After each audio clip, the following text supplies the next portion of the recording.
शमी व मदार वृक्ष की पौराणिक कथा और महत्व। नमस्कार दोस्तों, आपने हमेशा लोगों को ये कहते हुए सुना होगा कि कांटेदार वृक्ष व दूध वाले पौधों को घर में नहीं लगाना चाहिए। लेकिन आज हम यहाँ ऐसे दो वृक्षों की पौराणिक कथा के बारे में जानकारी प्राप्त करेंगे जिन्हें घर में लगाना अत्यंत ही शुभ माना जाता है।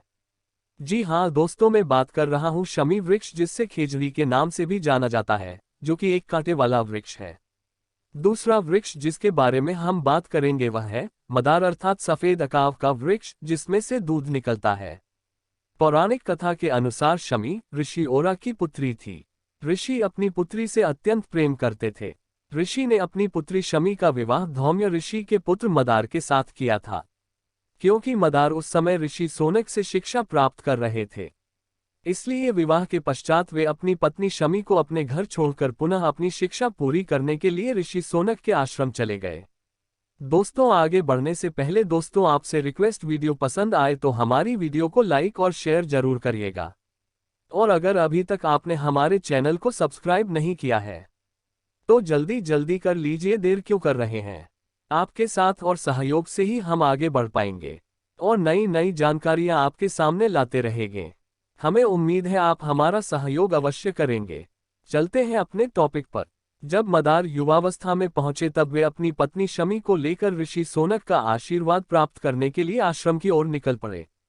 रास्ते में विघ्नहर्ता गणेश जी के अनन्य भक्त ऋषि भरसिंधी का आश्रम में पड़ता था।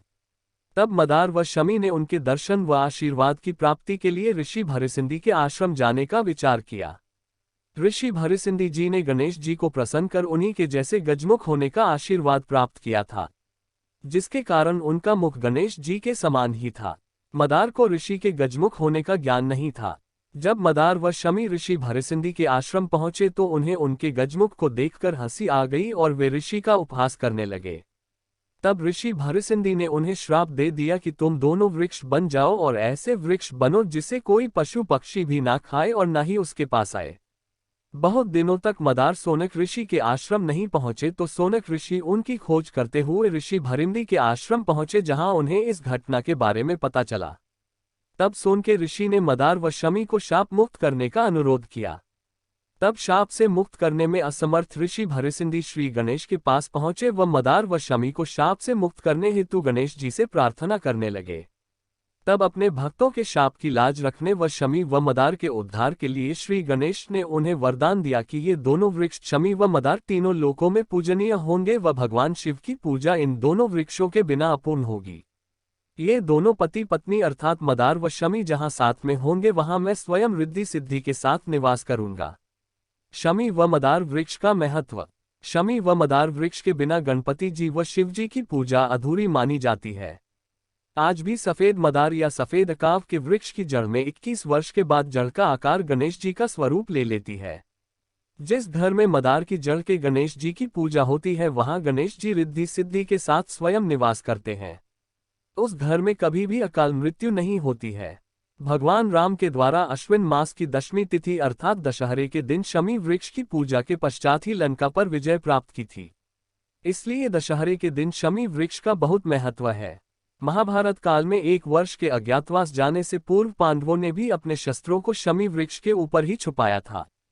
खाटू श्याम बाबा अर्थात महात्मा बर्बरीक के कटे हुए सर को भी ऊंची पहाड़ी पर स्थित शमी वृक्ष पर ही रखा गया था। वृक्ष आर्थिक व पौराणिक मूल्यों के कारण राजस्थान का राजकीय वृक्ष भी है, जिसे लोग वहां की स्थानीय भाषा में खेजड़ी का वृक्ष के नाम से भी जानते हैं। शमी वृक्ष की पूजा विधि।